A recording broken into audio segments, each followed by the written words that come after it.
I stood in the marble foyer of our Maplewood Heights mansion, suitcase in hand, watching my husband Derek celebrate with his business partner while a team of lawyers finalized the most devastating 24 hours of my life. The champagne cork popped with a sound that felt like a gunshot to my heart. Before we dive back in, let us know in the comments where you're watching from. And if this story resonates with you, don't forget to subscribe, because tomorrow's story is something truly special I can't wait to share. $62 million, baby! Derek shouted, his voice echoing off the cathedral ceilings I had spent 3 years helping him design.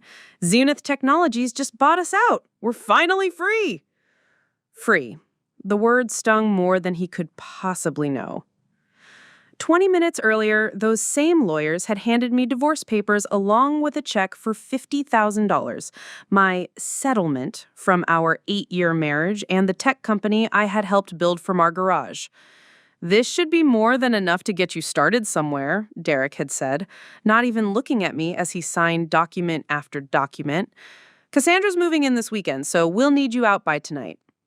Cassandra, his 26-year-old assistant who had joined our company just 6 months ago, the same assistant I had personally hired because she reminded me of myself when I was younger, ambitious, brilliant, and desperately eager to prove herself in the male-dominated tech world. The irony wasn't lost on me. But let me back up and tell you how we got here, because the next 24 hours would prove that Derek Blackstone had made the biggest mistake of his entire life. My name is Amelia Blackstone. Well, it was Amelia Rosewood before I married Derek 8 years ago, in a small ceremony in Crescent Valley, the mountain town where we both grew up. Back then, Derek was a software engineer with big dreams and bigger depths. I was a systems architect at Meridian Corp, one of the most prestigious tech companies on the West Coast, pulling in a 6-figure salary while Derek struggled to pay rent on his studio apartment. When Derek came to me with his idea for revolutionary cloud security software, I didn't just believe in him, I funded him. I liquidated my stock options, cashed out my retirement fund, and invested every penny of my $340,000 savings into what would eventually become Zenith Security Solutions. But more than money, I gave Derek something far more valuable: my expertise. While he handled the front-end development and client relations, I architected the entire back-end infrastructure. I designed the security protocols that would eventually make our software unhackable. I created the algorithms that set us apart from every competitor in the market. For 3 years, we worked 18-hour days in our converted garage in Willowbrook, surviving on coffee and takeout while building something extraordinary together. I handled all the technical architecture, while Derek focused on marketing and sales. We were a perfect team, or so I thought. The breakthrough came in year 4 when Titanium Industries, a Fortune 500 company, adopted our security system and saw 0 breaches for 18 consecutive months. Word spread quickly through Silicon Valley, and suddenly everyone wanted Zenith Security Solutions protecting their data. As our client base grew from dozens to hundreds to thousands, Derek insisted we needed to professionalize our image. That meant moving to this Maplewood Heights mansion, hiring a full staff, and, most important for Derek, bringing in experienced executives to help scale the company. That's when things started to change. "Babe, you're brilliant with the technical stuff, but we need people with MBA credentials for the big client meetings. You understand, right?" I did understand. I understood that my husband was ashamed of my lack of formal business education, despite the fact that I had single-handedly designed the technology that made our success possible. I had a computer science degree from State University, not Harvard Business School, and apparently that wasn't impressive enough for the circles Derek wanted to run in. So I stepped back. I let Derek hire his MBA-wielding executives while I retreated to the technical side, continuing to innovate and improve our core product. I told myself it was temporary, that once the company stabilized, I'd reclaim my rightful place as co-founder and equal partner. Instead, Derek gradually wrote me out of the company narrative entirely. At industry conferences, he presented himself as the sole founder and visionary behind Zenith Security Solutions. In interviews with tech magazines, my contributions were reduced to early technical consulting. When venture capital firms started sniffing around for acquisition talks, Derek introduced me to potential buyers as his very talented wife who helped out in the early days. I watched my life's work being rebranded as Derek's genius while I smiled and played the supportive wife at company parties and board meetings. The worst part? I convinced myself that this was normal, that successful couples made sacrifices for each other, that my time would come eventually. It never did. This morning, when Derek woke me up with divorce papers and a buyout offer, I realized that eventually had turned into never.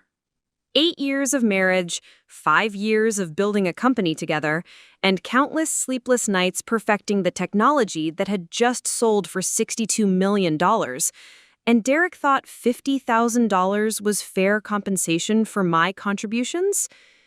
"You'll be fine, Amy," he had said, using the nickname that once made me feel loved, but now felt dismissive. "You're smart. You'll land on your feet." As I stood there in our foyer watching Derek pop another bottle of champagne while his lawyers packed up their briefcases, I felt something shift inside me. The woman who had spent 8 years accommodating, compromising, and diminishing herself to make Derek's dreams possible was done. I had tried to be the perfect supportive wife, believing that Derek's success was our success. I had stepped aside when he asked, stayed quiet when he took credit, and smiled when he introduced me as just his wife to potential investors who might have been very interested to know that the woman serving them canapés had actually designed the revolutionary security architecture they were eager to acquire. But Derek had made one crucial miscalculation in his eagerness to erase me from our company's story. In his haste to rewrite history and start fresh with Cassandra, he had forgotten about some very important details. Details that would become devastatingly relevant in the next 24 hours. As I picked up my suitcase and headed toward the door, Derek finally looked up from his celebration. "Amy, wait," he called. "I know this seems harsh, but you'll thank me later. We both deserve to be happy." I turned back to look at the man I had loved, supported, and enabled for 8 years. The man who thought $50,000 was adequate payment for technology worth $62 million.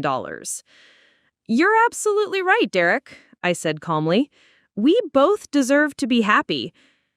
What Derek didn't know, what he was about to discover in the most painful way possible, was that happiness was about to become very expensive for him and very satisfying for me. The next 24 hours would teach Derek Blackstone that when you erase someone from your success story, you better make sure they can't write the ending. It took a lot of care and time to prepare and narrate this for you. So if you're enjoying it, a quick subscribe really helps and means the world to us. All right, let's get back to it. I was loading my suitcase into my Honda Civic, the same car I'd driven for 6 years while Derek upgraded to a Tesla, then a Porsche, then finally the Lamborghini currently gleaming in our circular driveway, when Derek's business partner, Troy Kelman, approached me. "Amy, hey," Troy said, his voice carrying that awkward tone people use when they know something terrible is happening but don't want to get involved. "I just wanted to say, this is really messed up what Derek's doing." I paused, my hand on the car door. Troy had been Derek's partner since the early days, back when we were still working out of our garage. He'd watched me architect every line of code that made their fortune possible. "Thanks, Troy," I said quietly. "I appreciate that." "For what it's worth," he continued, glancing back at the house where Derek's laughter echoed through the open windows, "I voted against this whole thing. You deserved better than 50 grand. Hell, you deserved half the company." The words hit me like a physical blow. Troy had been in those board meetings. He knew exactly what my contributions were worth, and he'd just confirmed what I'd suspected. Derek had deliberately undervalued my stake in our company. Voted against it? I repeated, my mind racing. There was a vote about my settlement? Troy's face went pale as he realized he'd said too much. Amy, I, I probably shouldn't have. Troy, my voice was steady, but inside I was reeling. What vote? He ran a hand through his graying hair, looking everywhere but at me. Look, Derek convinced the board that since you weren't officially listed as co-founder in the incorporation papers, you were entitled to spousal support, not business equity. But I argued that your technical contributions... Wait! I held up a hand, my mind racing. The board? What board? I thought this was just between Derek and the lawyers. The advisory board had to approve the settlement as part of the acquisition deal. I felt sick. For 8 years, I had trusted Derek completely. I'd signed whatever documents he put in front of me, believing we were true partners building something together. Now I was learning that he'd been planning this betrayal for months, systematically removing me from decision-making processes while lying about my consent to others. Who else was in that meeting, Troy? The whole advisory board. Richard Hartwell from Meridian Corp., Dr. Sarah Chen from Pacific Tech, James Morrison from Aurora Ventures. He trailed off as he saw my expression changing. Amy, what's wrong? Richard Hartwell, my former boss at Meridian Corp., the man who had tried to recruit me back 3 times in the past 2 years, offering increasingly lucrative packages because he knew my value in the industry. Dr. Sarah Chen, who had personally called me last year to consult on a security architecture project because she said I was the most innovative systems architect on the West Coast. James Morrison, whose venture capital firm had tried to headhunt me just 6 months ago.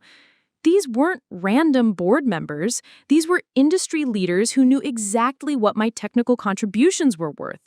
And Derek had told them I was happy to walk away with $50,000. Troy, I said carefully, when exactly did its board meeting happen? Last Tuesday, right after Zenith Technologies made their final offer. Last Tuesday. The same day, Derek had come home and suggested we celebrate by going to Chez Laurent, the expensive French restaurant where he'd proposed 8 years ago. I thought he was being romantic, reminiscing about our journey together. Instead, he'd been celebrating the successful execution of his plan to erase me from our company's future. And everyone believed him that I was happy with $50,000? Troy looked increasingly uncomfortable. Well, Richard seemed surprised. He kept asking if you were planning to start your own consultancy, said he'd love to discuss potential partnerships. Derek shut that down pretty quickly, said you wanted to focus on personal interests for a while. The humiliation was complete. Not only had Derek stolen my life's work, he'd destroyed my professional reputation in the process. He'd made me look like someone who would walk away from a $62 million company for pocket change, either out of incompetence or complete lack of ambition. Amy? Troy's voice seemed to come from very far away. Are you okay? You look really pale. I wasn't okay. I was angry in a way I'd never experienced before. This wasn't just divorce or even betrayal. This was character assassination. Derek hadn't just taken my money. He'd taken my professional credibility and fed it to a room full of industry leaders who would now see me as either a fool or completely unaware of my own value. But as the initial shock began to wear off, something else started building in my chest. Something that felt like clarity. Troy, I said, my voice becoming steadier, do you still have the meeting notes from last Tuesday? Well, yes, but Amy, I don't think Derek would want me sharing confidential. I'm not asking Derek. I'm asking you. You said you voted against the settlement because you knew it was wrong. So help me understand exactly what was said in that room. Troy glanced nervously back at the house, then pulled out his phone. I recorded the audio from my own notes. It's standard practice for all our board meetings, but Derek doesn't know you have it. I finished. He nodded reluctantly. At that moment, Derek's voice boomed from the front door. "Troy, come back inside, man. Cassandra's opening the Dom Perignon." Cassandra, the woman who'd be sleeping in my bed tonight, living in the house my money had helped buy, benefiting from the company my technology had built. The woman Derek had chosen to replace me, not just personally, but professionally. I looked at Troy, then at the house where my husband was celebrating his freedom from me, then back at my Honda Civic loaded with the remnants of my former life. "Send me that recording, Troy," I said quietly. "Amy, I don't think that's a good idea. Derek's my business partner, and Derek is about to be very rich. But you and I both know that I'm the one who made that possible. Send me the recording." Something in my tone must have convinced him because Troy pulled up his email and attached the audio file. "I really hope you know what you're doing," he said as he hit send. As my phone chimed with the incoming email, I smiled for the first time in days. "Don't worry, Troy. I'm finally starting to figure that out." Derek's voice called out again, more insistent this time. "Troy, what's taking so long?" "Go," I told him. "Enjoy the champagne. Tell Derek I said congratulations on his big win." As Troy walked back toward the house, I sat in my car and opened the audio file. For the next 43 minutes, I listened to my husband systematically destroy everything I'd worked for while a room full of people who respected me professionally sat silent, believing his lies about my consent and my desires.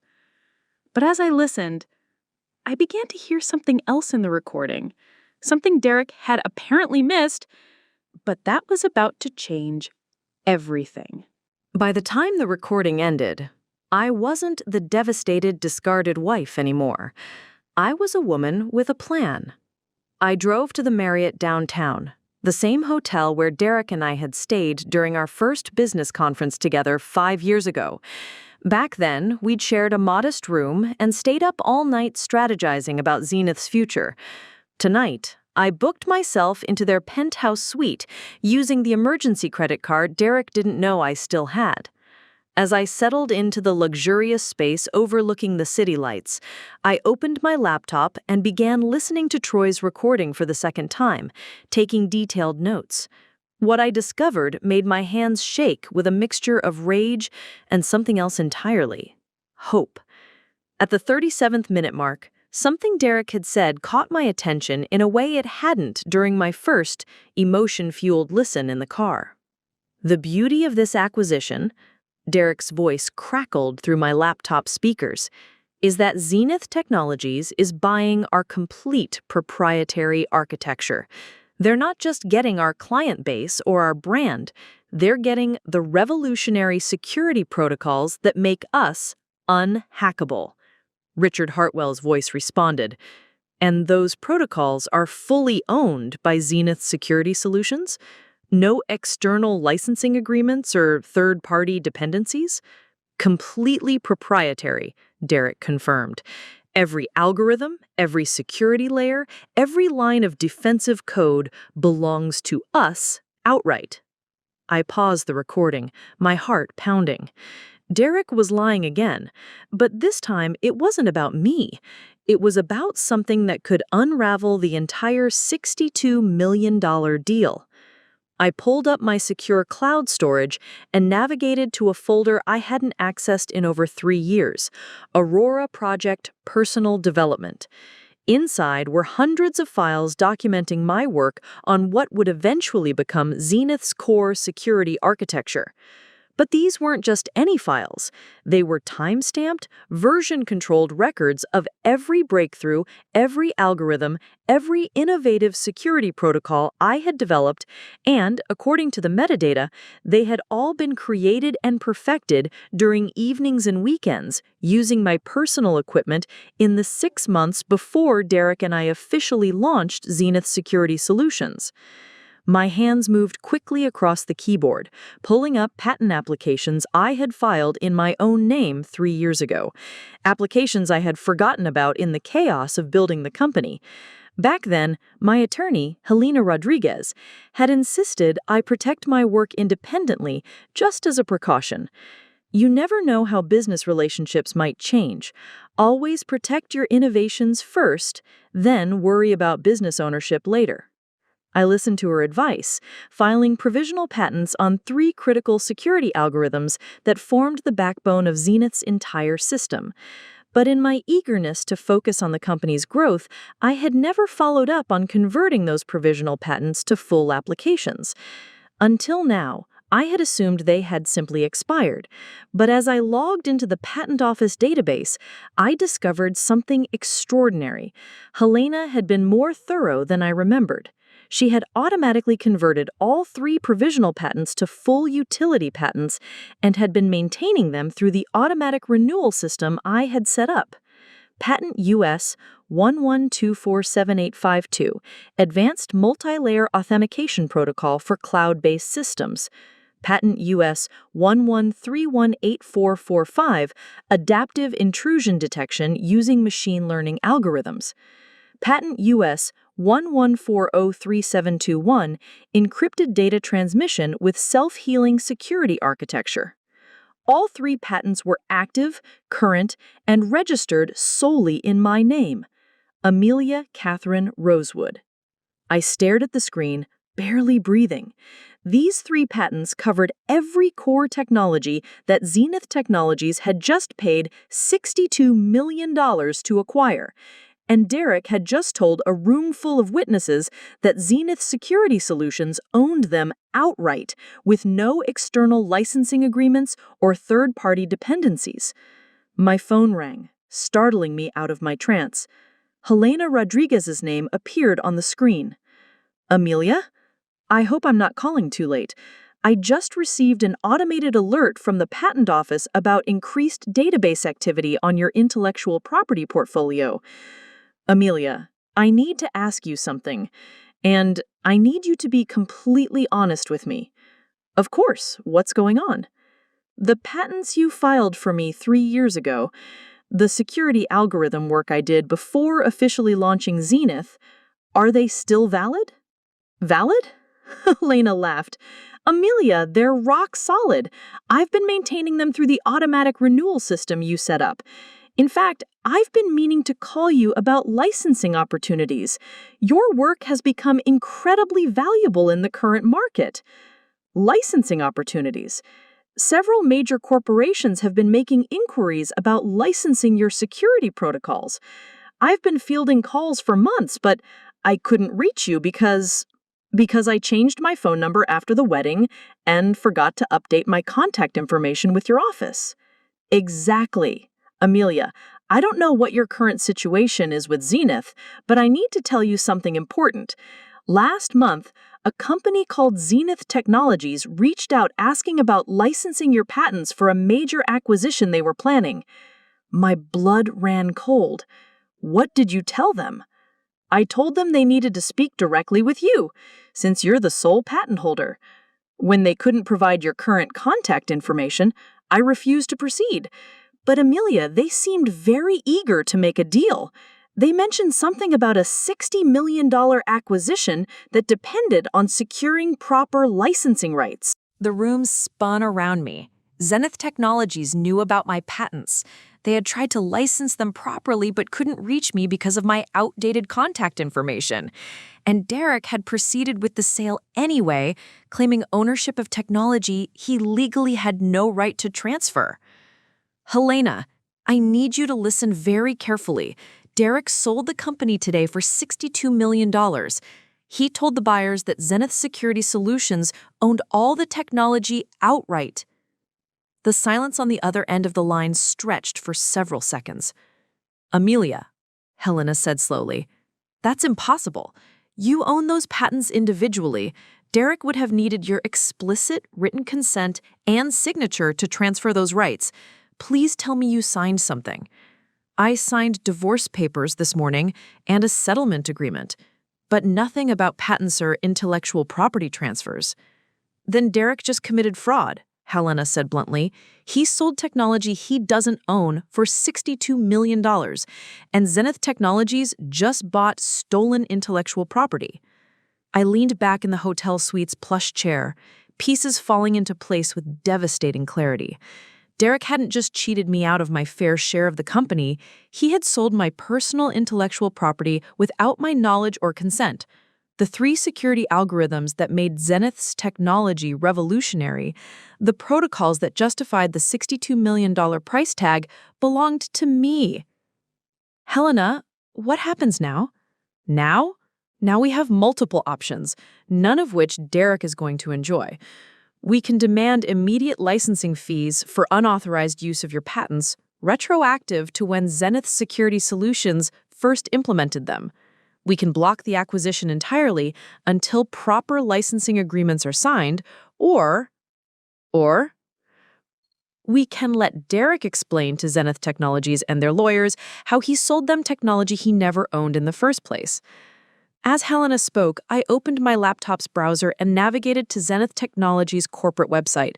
Their press release about the acquisition was already online, proudly announcing their purchase of revolutionary proprietary security technology that would transform their product offerings.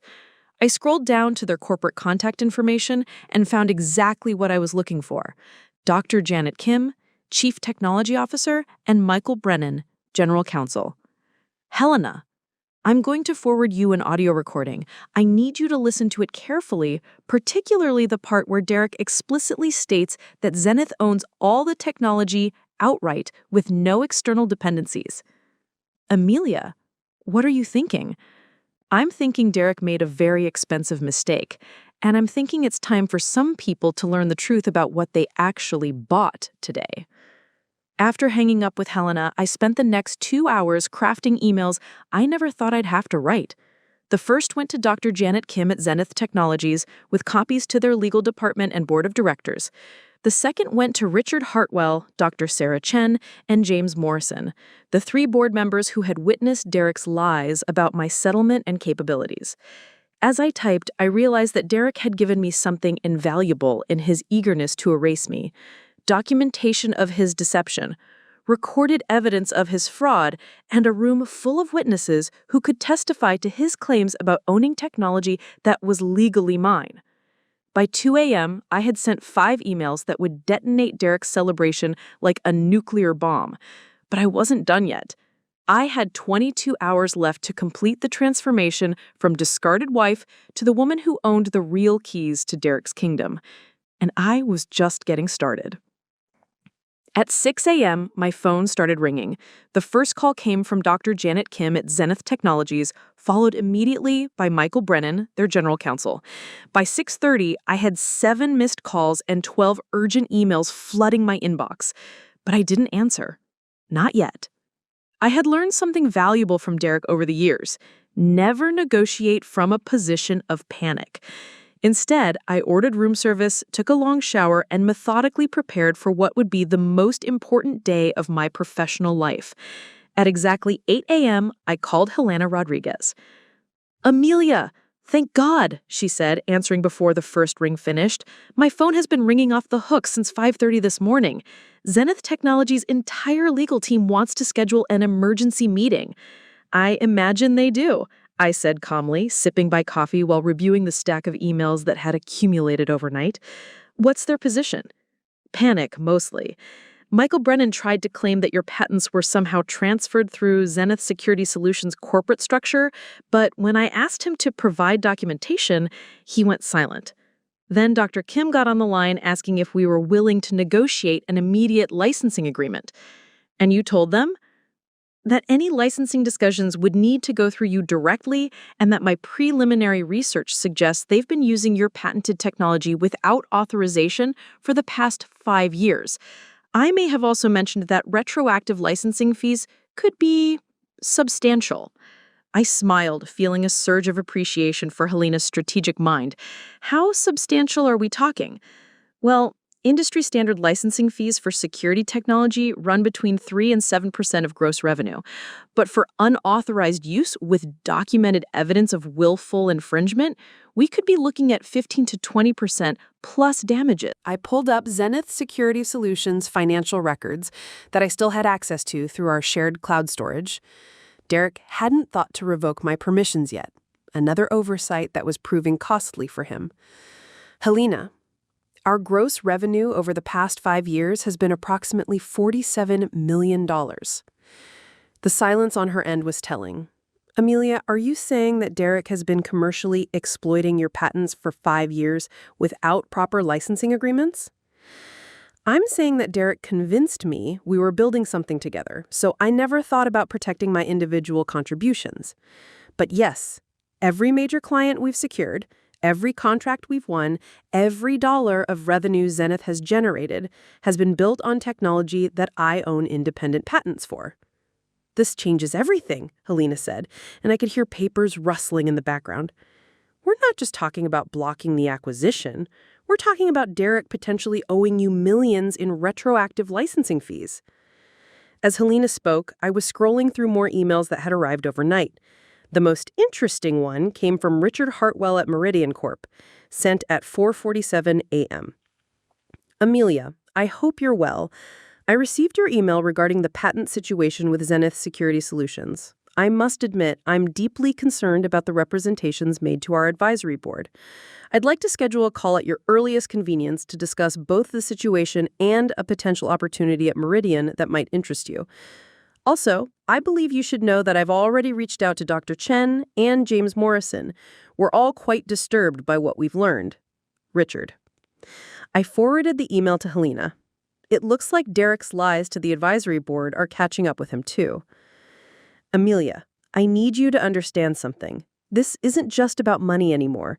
Derek committed fraud, both against you and against Zenith Technologies. He misrepresented ownership of intellectual property in a multi-million-dollar transaction. That's a federal crime. The weight of Helena's words settled over me.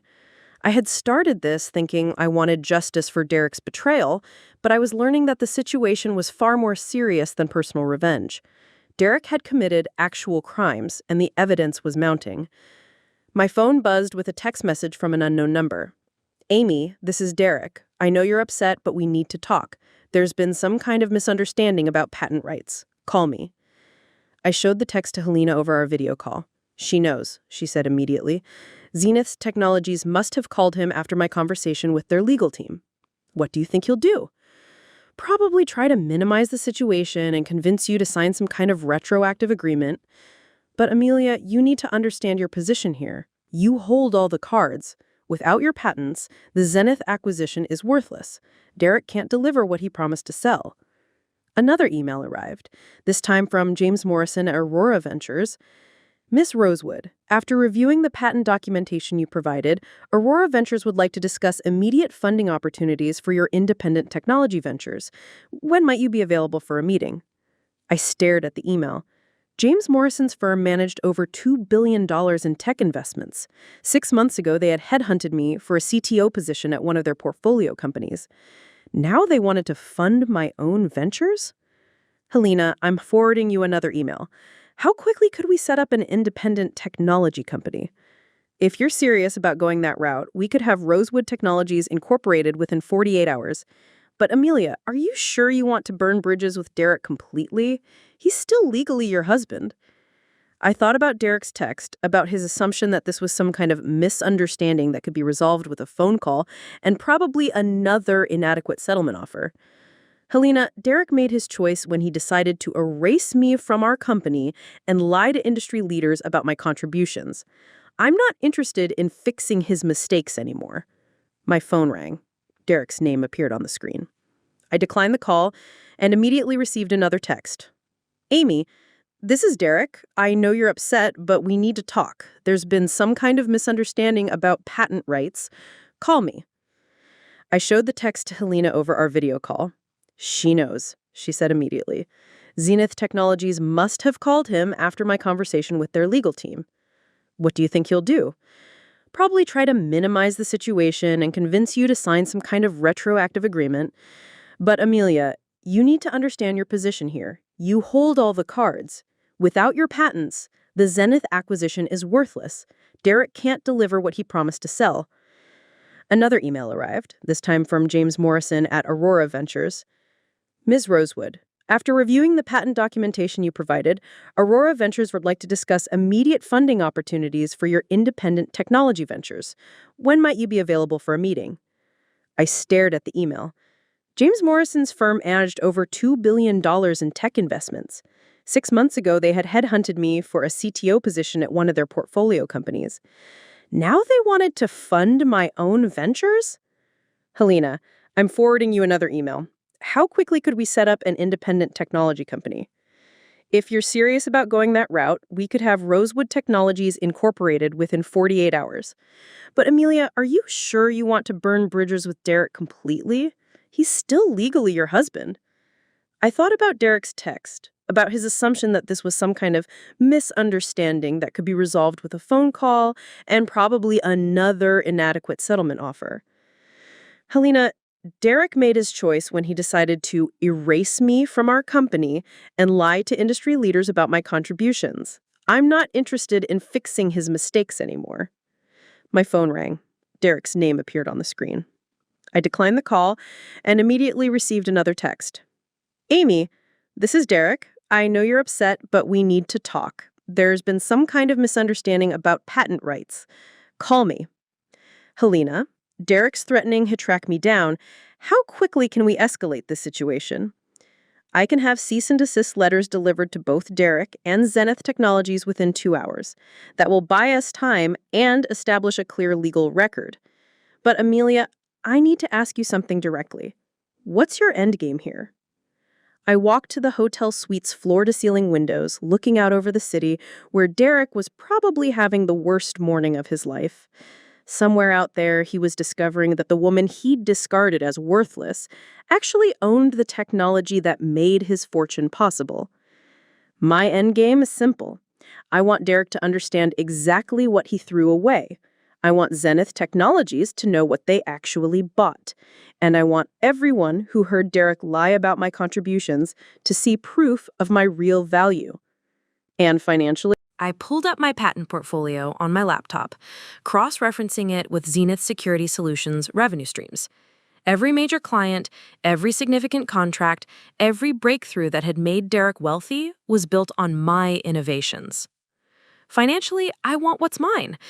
If Derek had treated me as an equal partner from the beginning, we wouldn't be having this conversation. But he chose to steal my work and lie about my contributions. So now he gets to pay market rates for technology he never owned. Helena was quiet for a moment.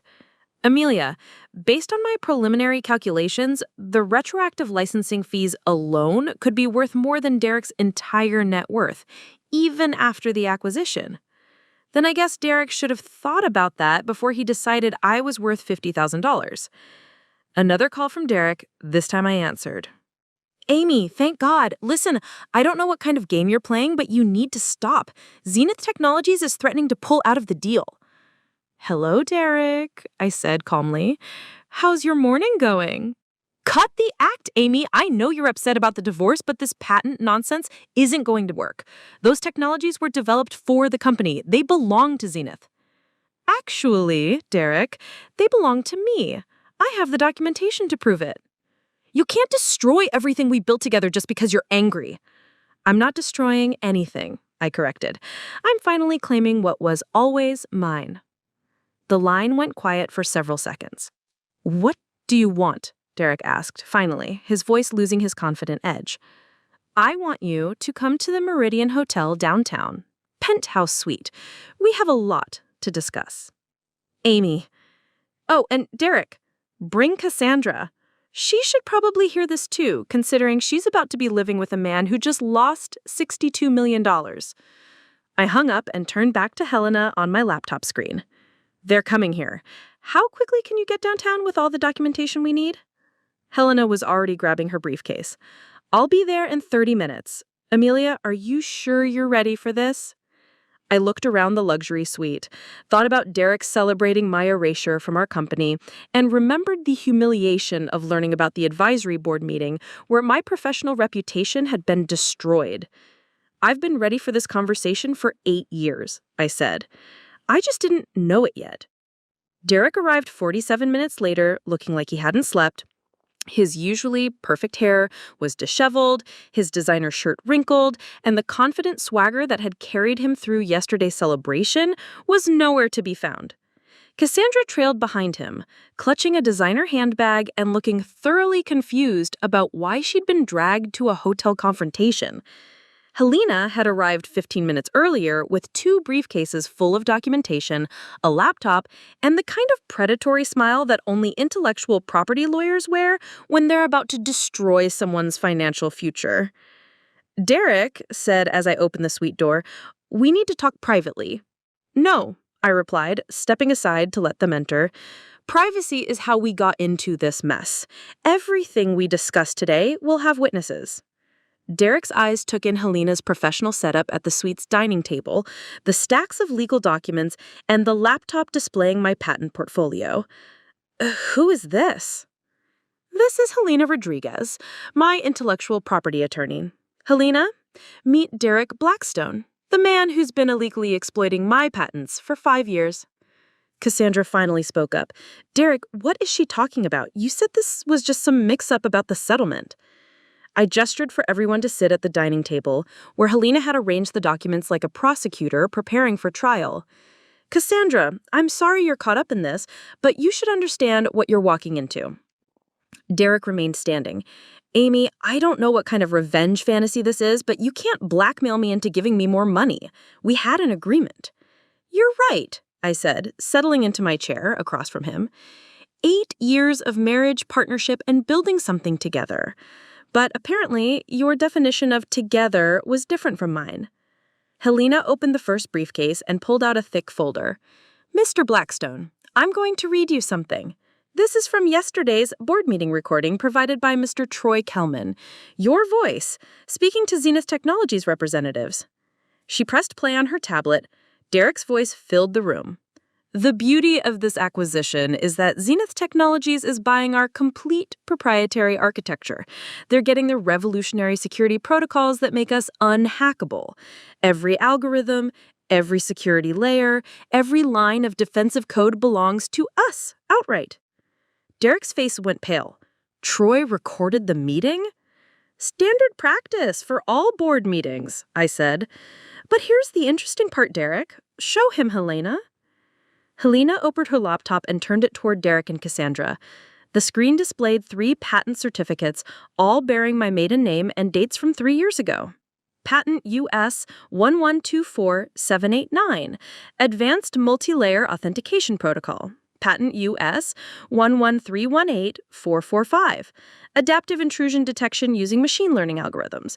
Patent US 11403-721, Encrypted Data Transmission with Self-Healing Security Architecture. All registered to Amelia Catherine Rosewood, all filed before Zenith Security Solutions was even incorporated. Cassandra leaned forward, studying the documents. "I don't understand. Derek, you said the technology was yours." "It is ours," Derek said, but his voice lacked conviction. "Amy developed that as part of our company work." "Actually, Derek," I said, pulling out my own laptop, "I developed it during evenings and weekends, using my personal equipment 6 months before we officially launched Zenith. Helena advised me to protect my innovations independently, and thank God I listened." I turned my screen toward them, showing the time-stamped files for my personal cloud storage. Every breakthrough, every algorithm, every line of code that makes Zenith's technology revolutionary, all created on my personal time with my equipment and protected under my individual patents. Derek stared at the screen for a long moment. "You can't prove the timing," Helena smiled. "Actually, we can. Digital forensics have come a long way, Derek. Every file has creation dates, modification histories, and metadata that proves when and where they were developed. Would you like me to call our forensics expert? He's standing by." "This is insane," Derek said, finally sitting down heavily. "You're trying to destroy everything over a divorce settlement." "I'm not trying to destroy anything," I replied calmly. "I'm claiming ownership of intellectual property that legally belongs to me. Intellectual property that you've been commercially exploiting for 5 years without proper licensing agreements." Cassandra was scrolling through something on her phone. "Derek," she said slowly, "I'm looking at Zenith Technologies' stock price. It's dropped 12% since this morning." Helena nodded approvingly. Word travels fast in the tech industry. When major acquisitions hit patent disputes, investors tend to panic. Derek's phone buzzed with what must have been his 20th call of the morning. He declined it without looking.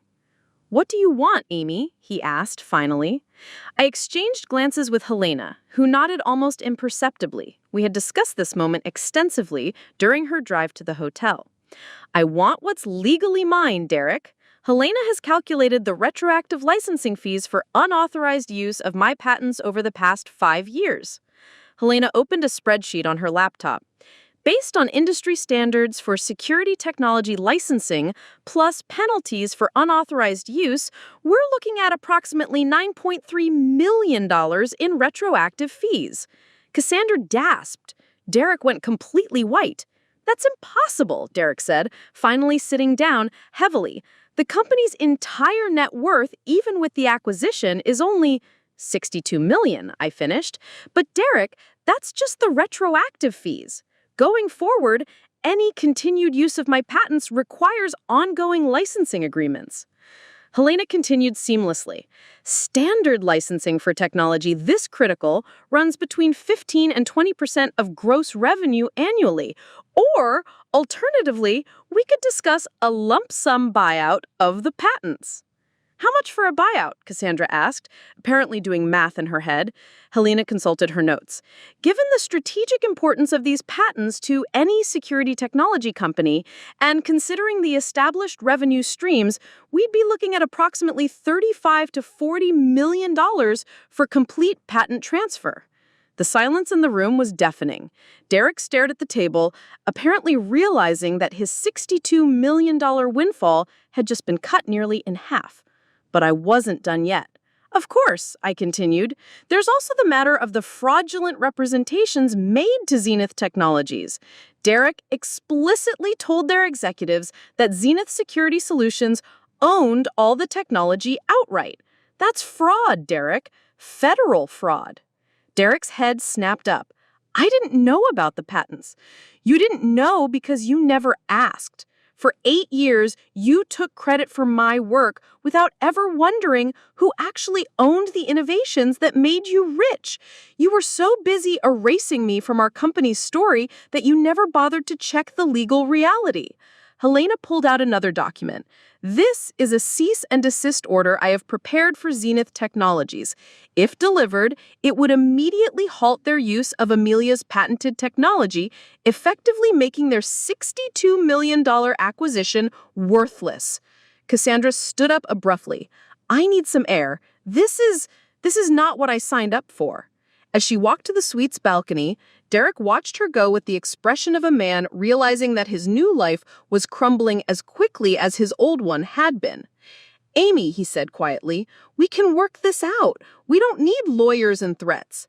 "You're right," I agreed. "We didn't need lawyers and threats. We needed honesty, respect, and partnership. But you chose deception, betrayal, and erasure instead." My phone buzzed with a text from Richard Hartwell.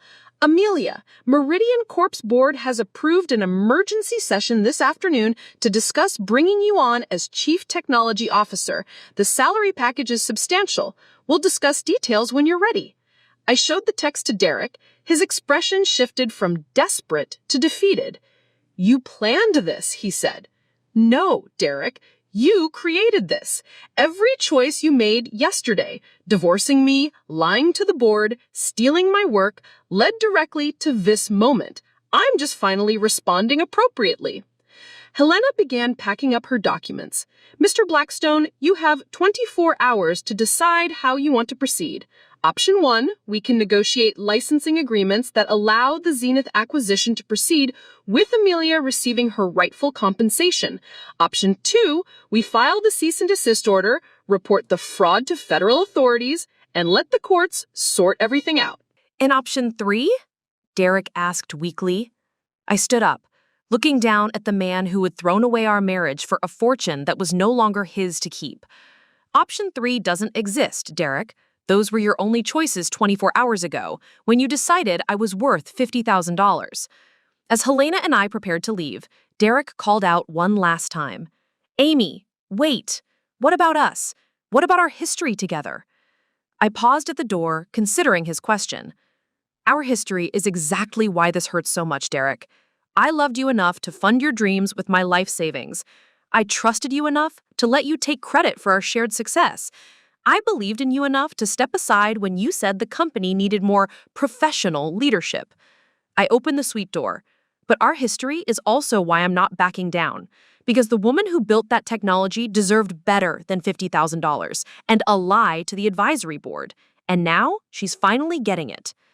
Within 2 hours of leaving Derek at the hotel, my phone was ringing nonstop. But this time, it wasn't panicked calls from Zenith Technologies. It was opportunity knocking down my door. The first call came from Dr. Sarah Chen at Pacific Tech. Amelia, I owe you an enormous apology. When Derek told our advisory board that you were happy with a minimal settlement, I should have questioned it. Your technical contributions to Zenith were extraordinary, and frankly, $50,000 was insulting. Thank you, Sarah. That means more than you know. I'm calling because Pacific Tech has been developing a new cybersecurity division, and after reviewing your patent portfolio, we'd like to discuss a partnership. Not employment, partnership. You'd maintain ownership of your intellectual property while we provide infrastructure and market access. I was still processing Sarah's offer when James Morrison from Aurora Ventures called. Amelia, I've been in tech investment for 15 years, and I've never seen a more clear-cut case of undervalued innovation. Aurora wants to fund Rosewood Technologies as an independent entity. We're talking about a $50 million initial investment to launch your own security firm. $50 million. More than Derek's entire net worth after the acquisition, and they were offering it to me as startup capital for my own company. But the most satisfying call came from Michael Brennan at Zenith Technologies. Miss Rosewood, he said, his voice professionally courteous but clearly strained, we need to discuss the patent situation. Our technical team has completed their analysis, and your patents are indeed fundamental to the technology we acquired. I'm aware of that, Mr. Brennan. We'd like to schedule an emergency meeting to negotiate licensing terms. We're prepared to be very generous. How generous? There was a pause. We're authorized to offer up to $25 million for a 5-year licensing agreement with options for renewal. I almost laughed. Yesterday, Derek had convinced them I was worth $50,000. Now they were offering 500 times that amount for the same technology. I'll have my attorney contact you to schedule something appropriate. But, Mr. Brennan, I should mention that I have other offers under consideration. Other offers? Pacific Tech, Aurora Ventures, and Meridian Corp have all expressed interest in various partnership arrangements. All need to evaluate all options before making any commitments. The silence on his end was telling. Zenith Technologies had paid $62 million for my technology, and now they were discovering they might lose it to their competitors if they couldn't secure proper licensing agreements. As I ended the call, Helena arrived at my hotel suite with a stack of new documents and a grin that could have powered the entire building. Amelia, you need to see this, she said, opening her laptop. Derek has been busy since we left him this morning. She showed me an email chain between Derek and Zenith Technologies' legal team. In increasingly desperate messages, Derek was trying to convince them that the patent situation was a minor technicality that could be resolved quickly. But the most interesting email was Derek's attempt to reach out to my old boss at Meridian Corp. Richard, there seems to be some confusion about Amelia's patent situation. I'm sure we can work out a reasonable arrangement that benefits everyone. Richard's response was brutal. Derek, there's no confusion. Your wife owns fundamental patents that your company has been exploiting without authorization. That's not a technicality. That's theft of intellectual property. Meridian Corp will be conducting all future discussions directly with Amelia. He's trying to go around me, I said, reading over the email chain. It gets better, Helena said, scrolling down. Look at this. She showed me a text message thread between Derek and Troy Kelman. Derek, you need to help me fix this patent mess. Talk to Amy. Convince her to be reasonable. Troy, Derek, I warned you this was wrong from the beginning. I'm not cleaning up your mistakes. Derek, I'll cut you out of future deals if you don't help me here. Troy, what future deals? You just destroyed the only valuable technology the company had. Troy is abandoning ship, Helena observed. Smart man. My phone buzzed with a new text from Derek. Derek. I showed the message to Helena, who raised an eyebrow. The girlfriend fled when she realized the money was gone. How predictable. I almost feel sorry for him, I said, though I didn't really mean it. Don't, Helena replied firmly. Derek made his choices. He chose to lie, steal, and betray. Now he's facing the consequences. Another call came in, this time from an unknown number. I answered cautiously. Miss Rosewood? This is Rebecca Walsh from TechCrunch. We're working on a story about the Zenith Technologies acquisition and the patent dispute that's emerged. Would you be available for an interview? My heart skipped. TechCrunch was the most influential tech journalism platform in the industry. If they were covering this story, it would be front-page news across Silicon Valley by evening. I'll need to consult with my attorney and get back to you. Of course. But, Miss Rosewood, I should mention that we've been approached by multiple sources about this story. The narrative that's emerging is quite compelling. Brilliant female engineer creates breakthrough technology, gets pushed aside by ambitious husband, then reclaims her intellectual property when he tries to steal it. After hanging up, I turned to Helena. This is going public. Once TechCrunch publishes the story, Derek's reputation in the industry will be finished, and your value as an independent technologist will skyrocket. As if on cue, my phone rang again. This time it was Richard Hartwell. Amelia, I hope you're free this afternoon. Meridian's board has moved up our emergency session. We want to make you an offer before the story goes public and every tech company in Silicon Valley starts bidding for your services. What kind of offer, Richard? Chief Technology Officer, $200,000 base salary, plus equity that could be worth millions if our cybersecurity division succeeds. But more importantly, you'd have complete autonomy over your research and full ownership of any patents you develop. $200,000.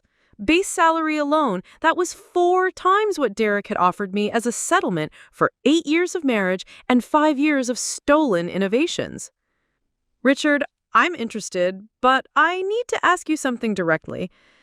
Yesterday, you sat in a room while Derek lied about my contributions and my consent to an insulting settlement.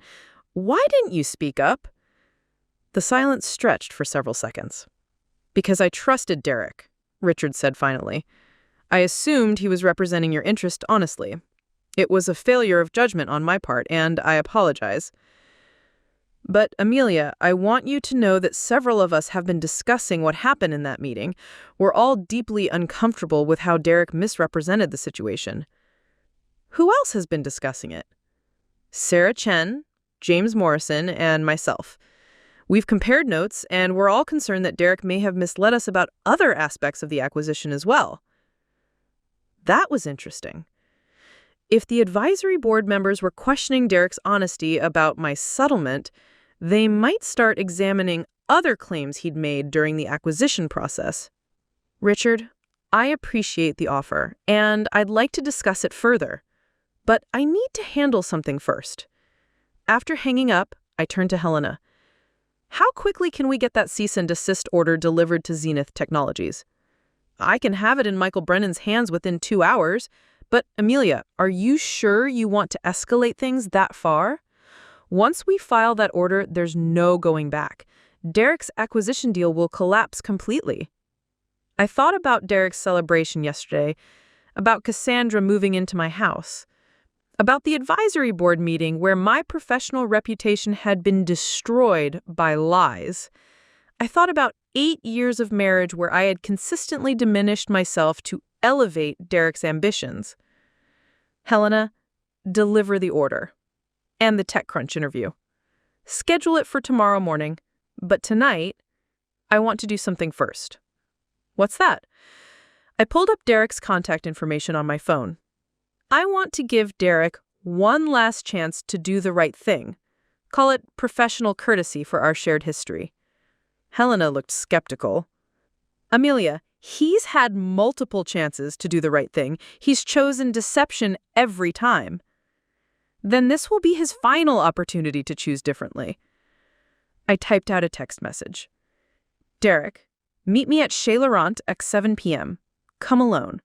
We need to have the conversation we should have had 8 years ago. Chez Laurent, the restaurant where Derek had proposed, where he'd taken me just days ago to celebrate what I now knew was my professional assassination. It seemed fitting to have our final conversation there. As I hit send, Helena shook her head. "You're giving him one last chance to manipulate you." "No," I corrected. "I'm giving myself one last chance to see if there's anything left of the man I married. If there isn't, then I can proceed with complete confidence that I'm doing the right thing." My phone buzzed immediately with Derek's response. "I'll be there."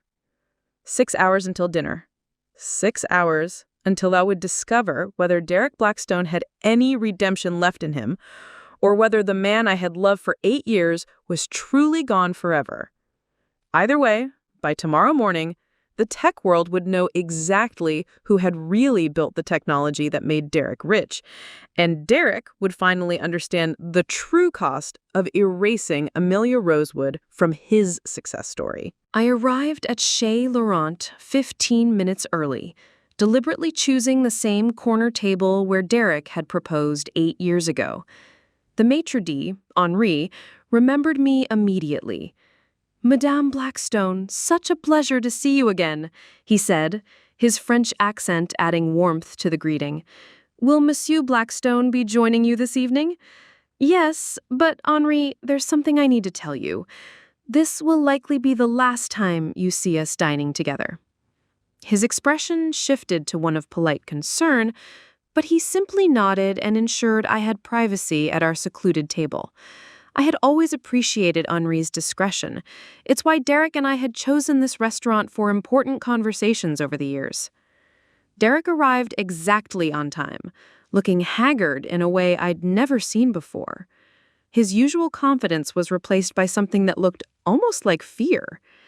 He slid into the seat across from me, the same seat where he'd nervously fumbled with an engagement ring 8 years ago. "Amy," he said quietly, "thank you for agreeing to meet me." "I almost didn't," I replied, studying his face. But I realized we needed to have this conversation without lawyers, without witnesses, without anyone else's agenda. The waiter approached, but Derek waved him away. "I can't eat right now. Amy, I need you to know that I never intended for things to go this far." "Which part, Derek? The divorce? The settlement? Or selling my intellectual property without my knowledge?" He flinched. "All of it. I know how this looks, but you have to understand I was trying to protect both of us." "Protect us from what?" Derek ran his hands through his hair, a gesture I recognized from our early days when he was struggling with difficult code. "From the complexity, from the legal entanglements, from the way business partnerships can destroy personal relationships." I leaned back in my chair. "And so you decided to destroy our personal relationship to protect our business partnership?" "That's not... I didn't mean..." He stopped, seeming to realize how his words sounded. "Amy, when Zenith Technologies approached us with the acquisition offer, their lawyers made it clear that complex ownership structures would complicate the deal. So you simplified it by erasing me entirely. I thought I was protecting your interests. The settlement I offered plus spousal support would have given you financial security without the stress of corporate litigation." I stared at him across the table, this man I had loved and supported and believed in for 8 years. "Derek, do you honestly believe that? Or are you just trying to convince yourself that you're not the villain in this story?" His facade cracked slightly. "I don't know anymore. Everything happened so fast once the acquisition talks started. Zenith wanted clean ownership. Cassandra was supportive in ways that made me feel successful again. And you seemed so distant from the business side of things. I was distant because you pushed me away. Every time I tried to contribute to strategic decisions, you told me to focus on the technical work. Every time I suggested improvements to our client relationships, you said I didn't understand the business side. You trained me to stay in my lane, Derek." The waiter returned, clearly sensing the tension but professionally persistent. Derek ordered a scotch, expensive single malt, the kind he'd started drinking when the money began flowing. I asked for water. Amy, I know I made mistakes, but this patent situation, it doesn't have to destroy everything we built together. What exactly do you think we built together? Zenith Security Solutions, 5 years of success, industry recognition, financial stability. Derek, I still don't understand, do you? We didn't build Zenith together. I built the technology that made Zenith possible, and you built a company around it. Those are two very different contributions. His scotch arrived, and he took a large sip before responding. But without the company, your technology would have just sat in your personal files. I brought it to market, found the clients, secured the funding. Using connections I helped you make, presenting innovations I created, selling solutions I architected. I kept my voice level but felt years of suppressed frustration rising. Derek, name one major client that Zenith secured based on anything other than the core security technology. He was quiet for a long moment. The Morrison Industry contract was based on our service model, built around my adaptive intrusion detection system. The Hartwell Group deal was about our consulting approach, implementing my multi-layer authentication protocols.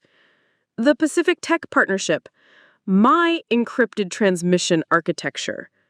Derek fell silent, staring into his scotch. When he looked up, there was something different in his eyes. Not the desperate calculation I'd been seeing, but what might have been actual recognition. You're saying that every success we had was fundamentally based on your innovations? I'm not saying it, Derek. The revenue records prove it. Every major contract we won, every breakthrough that set us apart from competitors, every technology advantage that justified our premium pricing, it all traces back to the 3 patents I filed before Zenith was even incorporated. The restaurant's ambient noise seemed to fade around us. Derek sat back in his chair, and for the first time in months, he looked like the man I had married, uncertain, vulnerable, human. Amy, if that's true, then I owe you more than an apology. I owe you... He trailed off, apparently doing calculations in his head. You owe me partnership, I said simply. Real partnership.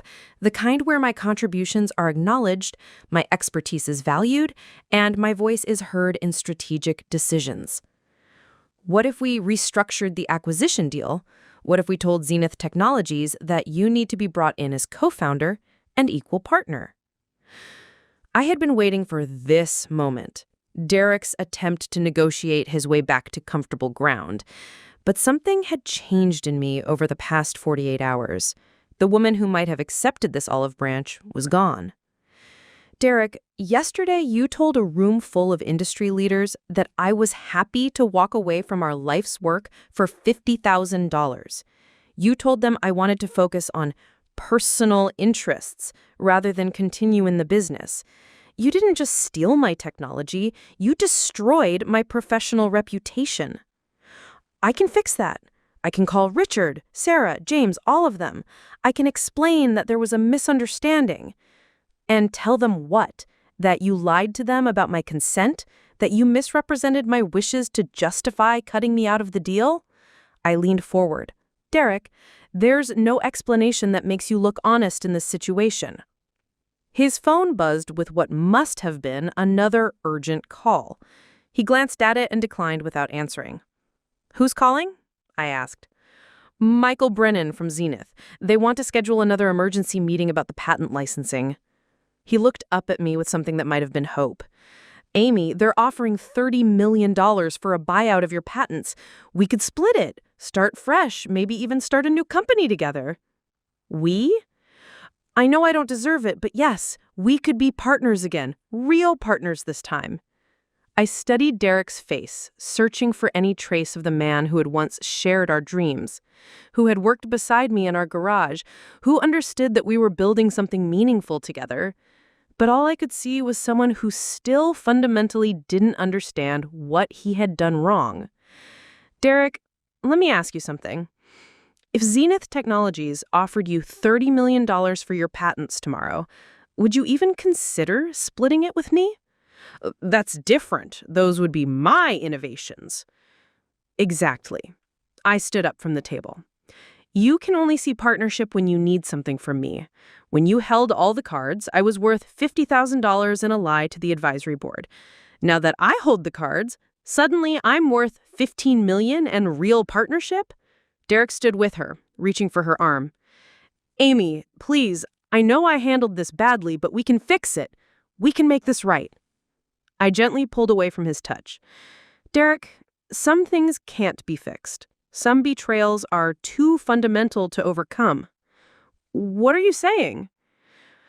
I looked around Chez Laurent one last time, at the table where Derek had promised me a future together, at the corner where we'd celebrated our first major client, at the space that held 8 years of memories from a relationship that had slowly died while I wasn't paying attention. I'm saying that $30 million is a generous offer from Zenith Technologies, but I'm not interested in splitting it with you. Derek's face went pale. You're going to take the whole amount? No, Derek. I'm going to decline their offer entirely. What? Why? I walked toward the restaurant's exit, Derek following behind me. At the door, I turned back one final time. Because Aurora Ventures offered me $50 million to start my own company. Because Pacific Tech wants a partnership deal that lets me keep my intellectual property. And Meridian Corp is offering me a CTO position with equity that could be worth more than your entire acquisition deal. Derek stared at me, apparently finally understanding that this conversation wasn't about forgiveness or reconciliation or finding a way back to what we'd had. You're choosing them over us? He said quietly. No, Derek. I'm finally choosing myself over the version of me that you preferred. Small, supportive, and invisible. As I walked toward my car, Derek called out one last time. Amy, what about the interview? TechCrunch called me asking for comment on their story about the patent dispute. I paused, my hand on the car door handle. I'd suggest you tell them the truth, Derek. All of it. It'll be easier than trying to explain it later when the forensic accountants finish their analysis of who actually created what. The look on Derek's face told me he finally understood that this wasn't just about money or patents or business deals. This was about the end of everything we had built together, both professionally and personally. And unlike every other major decision in our relationship, this time Derek wouldn't get to control the narrative. The TechCrunch article went live at 6 a.m. the next morning with the headline, "The $62 million patent dispute that's rocking Silicon Valley. How Derek Blackstone sold technology he didn't own." I was having coffee in my hotel suite when Helena called, barely containing her excitement. Amelia, have you seen your phone? The story is everywhere. TechCrunch, Wired, Forbes, The Wall Street Journal, everyone is picking it up. I opened my laptop and pulled up the article. Rebecca Walsh had done her homework. The piece included detailed analysis of my patents, timestamps proving when I developed the technology, quotes from industry experts about the significance of my innovations, and a damning timeline showing how Derek had systematically excluded me from Zenith's narrative. But the most devastating part was Derek's own quoted response when Rebecca had reached him for comment. Amy's contributions were valuable in the early stages, but the technology evolved significantly under company guidance. The patent situation is a technicality that we're confident can be resolved. A technicality. After everything we discussed at Chez Laurent, after seeing the evidence of my intellectual property ownership, Derek was still publicly minimizing my contributions? My phone had 47 missed calls and 82 unread emails, but the one that caught my attention was from an unexpected source, Troy Kelman. Amelia, I know I don't have the right to ask anything from you after staying silent for so long, but I need you to know that Derek's statement to TechCrunch doesn't represent my views. I've submitted a formal statement to the reporter clarifying the board meeting situation and my objections to Derek's handling of your settlement. I'm also prepared to testify as a witness if this goes to litigation. Derek destroyed our partnership yesterday when he threatened to cut me out for not supporting his lies. I should have stood up for you from the beginning. Troy. I forwarded Troy's email to Helena, who was already strategizing our response to the media coverage. This is exactly what we needed, Helena said. Troy's statement corroborates everything we've claimed about Derek's deception. But, Amelia, you need to prepare yourself. This story is about to explode across the industry, and everyone will want a piece of you. As if to prove her point, my phone rang immediately. Dr. Janet Kim from Zenith Technologies. Ms. Rosewood, I'm calling to personally apologize for our company's role in this situation. We should have conducted more thorough due diligence on the intellectual property components of our acquisition. Dr. Kim, I appreciate that, but the real issue isn't Zenith's oversight, it's Derek's deliberate misrepresentation of ownership. We understand that now. Ms. Rosewood, I'm authorized to make you an offer that goes far beyond simple patent licensing. I put her on speaker so Helena could hear. We want to offer you the position of Chief Security Architect at Zenith Technologies. The role would include a base salary of $400,000, plus equity, plus a signing bonus that would essentially compensate you for all the retroactive licensing fees your attorney calculated. Helena raised her eyebrows. $400,000 was double what Richard Hartwell had offered at Meridian. How much is the signing bonus? Helena asked. $15 million. And, Ms. Rosewood, you would have complete autonomy over security technology development, including ownership of any future patents you create.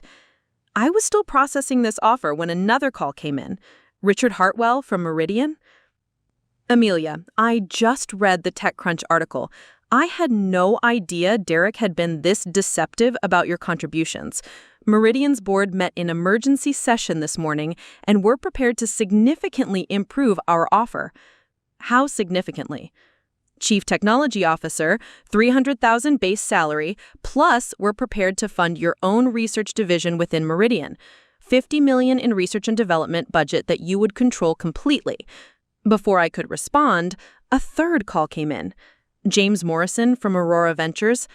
Amelia, I'm sitting in my car outside your hotel. Aurora's entire investment committee wants to meet with you today. After reading that article, we're prepared to increase our funding offer to $75 million for Rosewood Technologies. I looked at Helena, who was frantically taking notes on all three offers. This is unprecedented, she said. You've gone from being worth $50,000 to having multiple offers worth tens of millions of dollars, all in less than 48 hours. My phone buzzed with a text from an unknown number. Ms. Rosewood, this is Cassandra Miller. I know you have no reason to help me, but I need you to tell me something about Derek that you should know before you make any decisions. I showed the text to Helena, who frowned. The girlfriend? What could she possibly know that would be relevant? I called Cassandra back. Cassandra, this is Amelia. What did you want to tell me? Can we meet somewhere private? There are things about Derek's business practices that I discovered after I moved into the house. Things that go beyond just the patent situation. An hour later, Cassandra met me in the hotel's private dining room. She looked nothing like the confident woman I'd seen celebrating with Derek 2 days ago. Her designer clothes were wrinkled, her makeup minimal, and her hands shook as she opened a folder of documents. Amelia, I want to start by apologizing. I knew Derek was married when we started our relationship, and I convinced myself that your marriage was already over. I was wrong, and I'm sorry. Why are you here, Cassandra? Because after I saw the TechCrunch article this morning, I started looking through Derek's files at the house, and I found things that I think you need to know. She pulled out a stack of emails printed from Derek's personal computer. These are conversations between Derek Michael Brennan at Zenith Technologies from 3 months ago. Derek knew they were going to ask about patent ownership as part of the acquisition due diligence. I read through the emails, my heart sinking with each exchange. Derek had explicitly been warned that Zenith would need clear documentation of intellectual property ownership. He'd been given multiple opportunities to address the patent situation properly, and he'd chosen to lie instead. But the most damning email was Derek's response to Michael Brennan's direct question about third-party patent risks. I can confirm that Zenith Security Solutions has complete, unencumbered ownership of all core technology. There are no external patent holders who could impact this acquisition. He knew, I said, staring at the printed email. He knew they were going to ask about patents, and he chose to lie directly to their legal team. Cassandra nodded. But it gets worse. Look at this. She showed me another document, a consulting agreement between Derek and a patent attorney named Marcus Webb, dated 2 months ago. Derek hired this attorney to research patent conflicts that might affect the acquisition. The attorney found your patents and sent Derek a detailed report about the potential legal issues. I read Marcus Webb's report in stunned silence. It was thorough, professional, and absolutely clear. Amelia Rosewood owns fundamental patents that cover Zenith Security Solutions' core technology. Any acquisition that doesn't address these patent rights will face immediate legal challenges. Derek had received this report 8 weeks ago. He'd had 2 months to approach me honestly, to include me in the acquisition discussions, to negotiate a fair partnership arrangement. Instead, he'd chosen to divorce me, lie to the advisory board, and commit fraud against Zenith Technologies. Cassandra, why are you showing me this? She was quiet for a moment. Because when I moved into that house, I thought I was moving in with a successful tech entrepreneur who had built something impressive. But after reading these files, I realized I was moving in with someone who had stolen his success from his wife and was willing to commit federal crimes to keep it. Where's Derek now? At the house, on conference calls with lawyers. He's been trying to reach you all morning, but when he couldn't get through, he started making increasingly desperate calls to anyone who might have influence with you. My phone rang at that moment. Derek's name on the screen. I answered, putting it on speaker so Cassandra could hear. Amy, thank God, we need to talk immediately. The TechCrunch article is destroying everything, and Zenith is threatening to pull out of the deal entirely. Hello, Derek. I'm here with Cassandra. The silence on his end was telling. Cassandra's not taking my calls, he said finally. Amy, I need you to understand that if this acquisition falls through, everyone loses. Troy, me, the employees, even you. Actually, Derek, I've received several very generous offers in the past few hours. It seems that owning fundamental security patents makes me quite valuable to your competitors. You can't seriously be considering working with our competitors against me. They're not our competitors anymore, Derek. As of yesterday, we don't have a we. You made sure of that when you chose fraud over partnership. Cassandra was writing something on a piece of paper. She slid it across the table to me. He's been drinking since last night. He's not thinking clearly. Derek, I know about Marcus Webb's patent report. I know you've known about the patent situation for 2 months. The silence stretched so long I thought he might have hung up. Amy, how did you... It doesn't matter how I found out. What matters is that you had 8 weeks to handle this honestly, and you chose deception every single time. I was trying to protect the deal. If I'd brought you in at that stage, Zenith might have walked away entirely. So you decided to steal my intellectual property instead? I didn't steal anything. I simplified a complex situation. I looked at Cassandra, who was shaking her head in apparent disbelief at Derek's continued justifications. Derek, I'm going to make this very simple for you. You have 1 hour to decide whether you want to publicly admit what you did and try to negotiate some kind of settlement, or whether you want me to release Marcus Webb's report to TechCrunch along with all the evidence of your premeditated fraud. You can't do that. It would destroy me completely. You're right, I agreed. It would. Just like you tried to destroy me with your lies to the advisory board. After I hung up, Cassandra looked at me with something that might have been admiration. You really are going to make him pay for all of this, aren't you? I'm going to make sure he faces the consequences of his choices, I corrected. There's a difference between justice and revenge. What's the difference? I gathered up the documents Cassandra had brought, evidence that would end Derek's career and possibly send him to prison if I chose to use it. Justice is proportional. Derek took my life's work, destroyed my professional reputation, and committed federal fraud to steal $62 million. Justice would be ensuring he doesn't profit from those crimes. And revenge?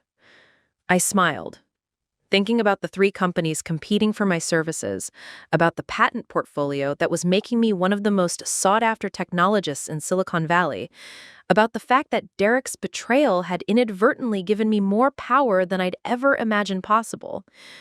Revenge would be taking everything from him and leaving him with nothing. I stood up to leave, then paused. But justice will be quite enough. Derek's hour was up at 3 p.m. At 3:01, I received a call from Michael Brennan at Zenith Technologies. Ms. Rosewood, Derek Blackstone has just submitted his resignation from Zenith Security Solutions, effective immediately. He has also provided us with documentation acknowledging that the core security patents belong to you personally, not to the company.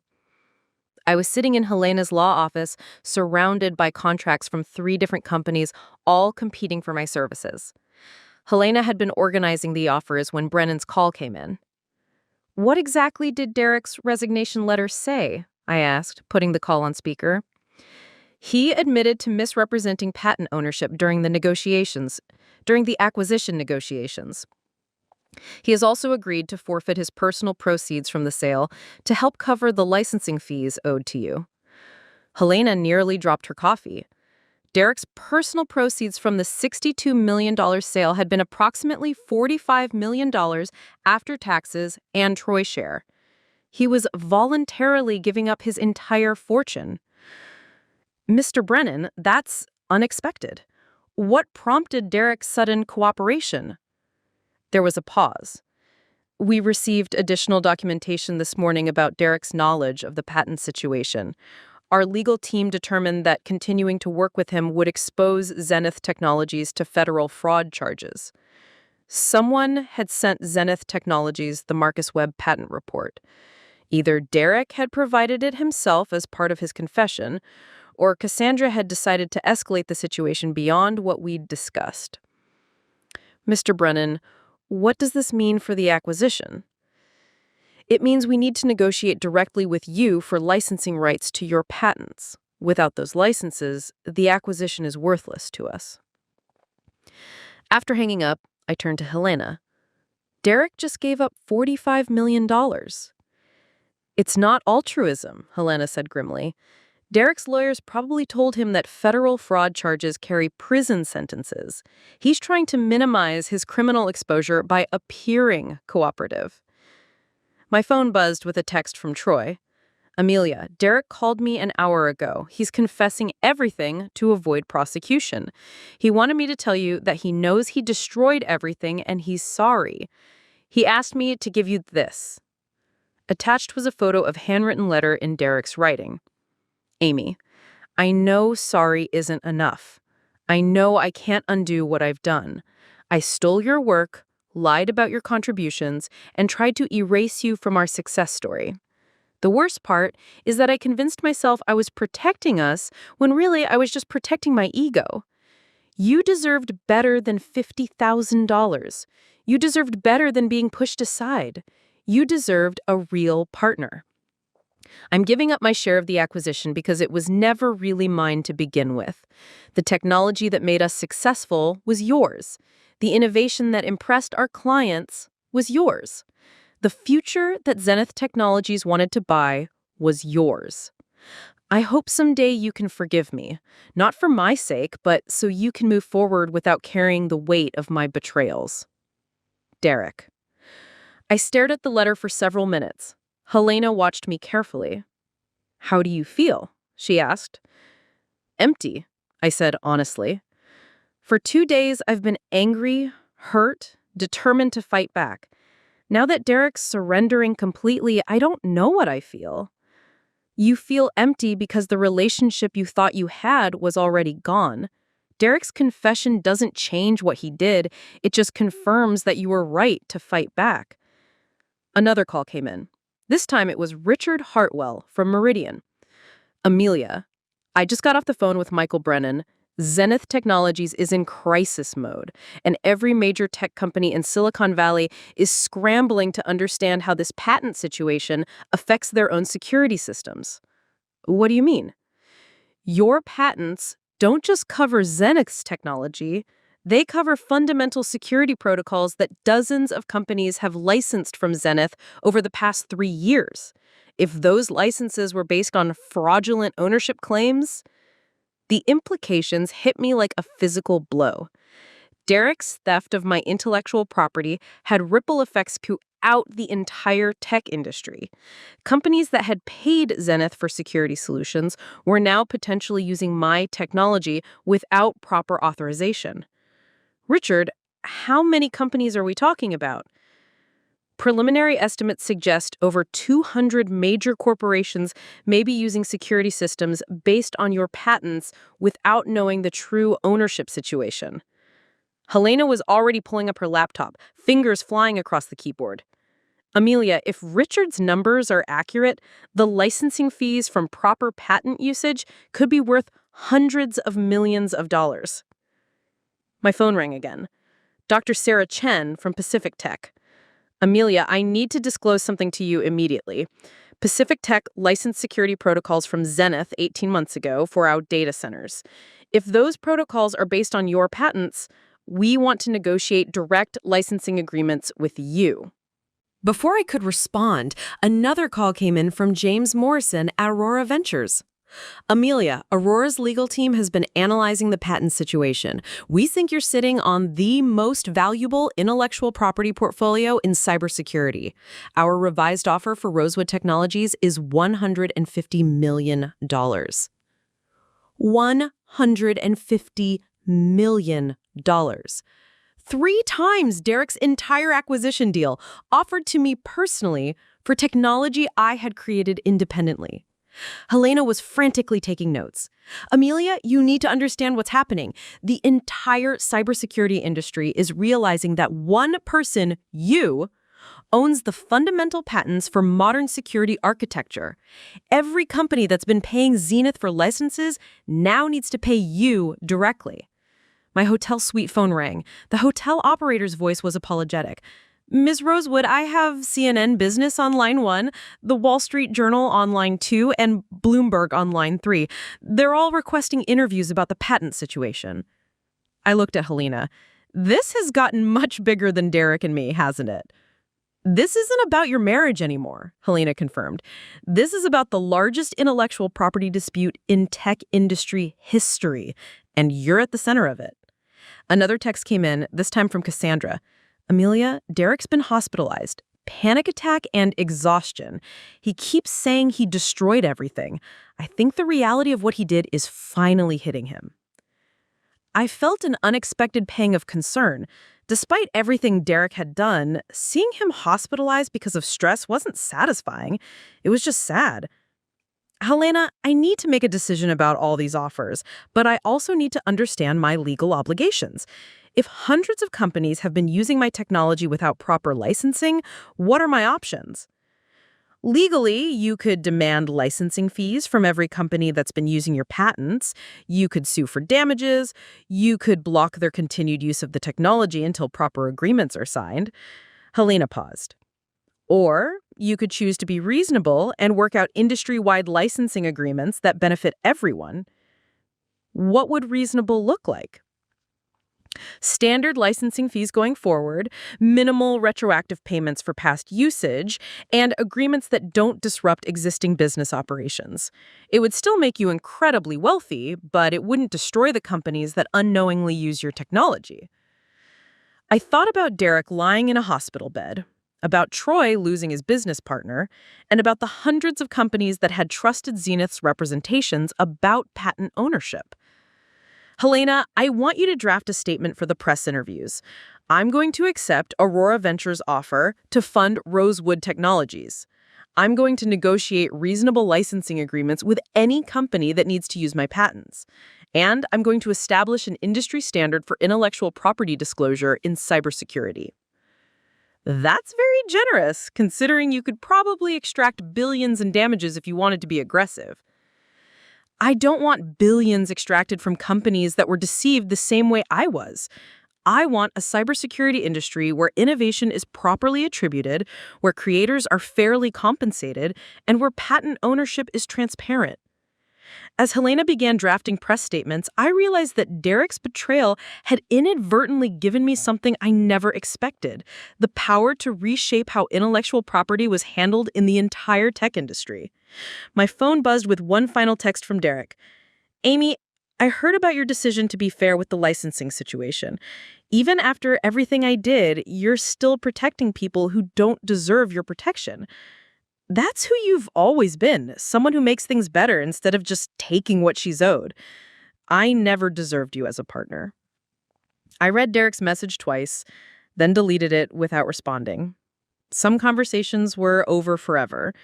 But as I looked at the contracts from Aurora Ventures, at Helena's draft of industry-changing licensing standards, and at the opportunity to build something completely my own, I realized that some endings were actually beginnings in disguise. Derek had thrown me out to claim a $62 million fortune. In 24 hours, I'd turned his betrayal into a $150 million opportunity and the chance to revolutionize an entire industry. Justice, it turned out, was much more satisfying than revenge could ever have been. 2 years later, I stood on the balcony of my corner office in the Rosewood Technologies headquarters in downtown Seattle, watching the Space Needle pierce through morning fog. The company that had started as Derek's desperate attempt to erase me from his success story had become the most influential cybersecurity firm on the West Coast. The irony wasn't lost on me as I reviewed the morning headlines in TechCrunch. Rosewood Technologies closed $500 million Series C funding round, valuation reaches $2.8 billion. Below that, a smaller story caught my eye. Former Zenith founder Derek Blackstone starts teaching position at community college. My assistant, Jordan, knocked on my open door. "Ms. Rosewood, your 9 a.m. is here. Helena Rodriguez and the licensing team want to review the quarterly patent revenue report." Helena entered my office carrying the same leather briefcase she'd brought to that hotel suite confrontation 2 years ago, though now it was accompanied by a team of 3 junior attorneys. Rosewood Technologies' intellectual property portfolio had grown far beyond those original 3 patents. "Amelia, I have good news and extraordinary news," Helena announced, settling into the chair across from my desk. "The good news is that quarterly licensing revenue from your original security patents hit $47 million. Companies are finally properly compensating you for technology they've been using for years." "And the extraordinary news?" Helena smiled the same predatory grin I remembered from our first meeting. "MIT wants to establish the Rosewood Institute for Ethical Technology Innovation. They're offering you a $50 million endowment to create a research center focused on preventing intellectual property theft in the tech industry." I set down my coffee, processing this unexpected development. MIT wants to name an institute after me? The proposal specifically mentions your case as a watershed moment for intellectual property rights and technology. They want to train the next generation of engineers to protect their innovations and ensure proper attribution for collaborative work. Through my office windows, I could see the Puget Sound stretching toward the Olympic Mountains. When Derek had thrown me out of our Maplewood Heights mansion, I never could have imagined that his betrayal would lead to this: my own company, my own institute, my name associated with protecting innovators rather than being erased by them. Jordan knocked again. "Miss Rosewood, Troy Kelman is here for your 10 a.m. meeting." Troy entered, looking healthier than I'd seen him in years. After Derek's confession and resignation, Troy had spent 6 months dealing with the legal aftermath of the Zenith acquisition. But last year, He'd approached me about joining Rosewood Technologies as Chief Operating Officer. Amy, the quarterly numbers look incredible, Troy said, reviewing the reports Helena had brought. Revenue up 60% year over year, client satisfaction scores at all-time highs, and we're getting acquisition inquiries from companies offering valuations I never thought possible. Any offers worth considering? Microsoft called yesterday. They want to discuss a partnership that would integrate your security architecture into their entire cloud infrastructure. We're talking about a potential licensing deal worth over $1 billion over 5 years. $1 billion. I remembered sitting in that hotel suite 2 years ago, learning that Derek thought my life's work was worth $50,000. Now Microsoft wanted to pay 200 times Derek's entire acquisition for the right to use technology I had created independently. Troy, what's your recommendation? Partnership, not acquisition.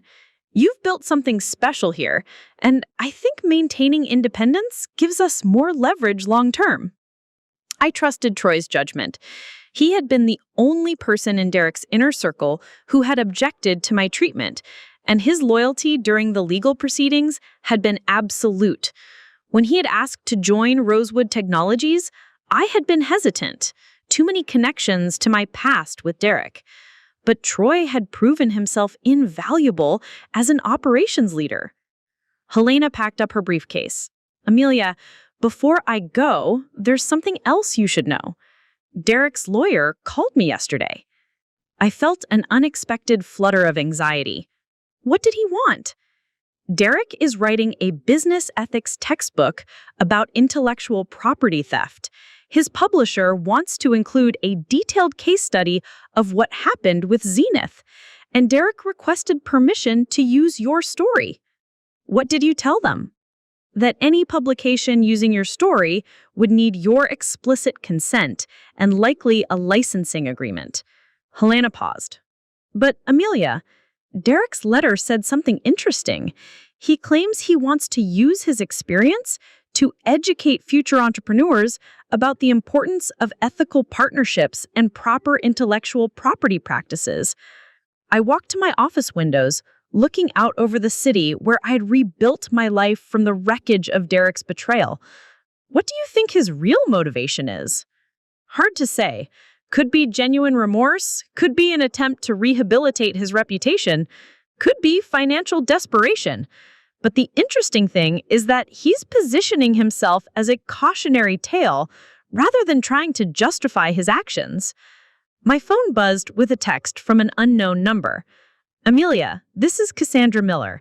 I know we haven't spoken since everything happened, but I wanted you to know that I've been following Rosewood Technologies' success. I'm proud of what you've built from such a terrible situation. I also wanted to tell you that Derek talks about you sometimes when I see him at the college.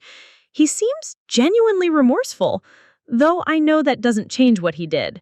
Congratulations on everything you've achieved. I showed the text to Helena and Troy. Cassandra's been keeping tabs on Derek. Are you interested in what he's doing now? Troy asked. I considered the question honestly. I'm curious, but not in the way I expected to be. I don't want revenge anymore, and I don't want reconciliation.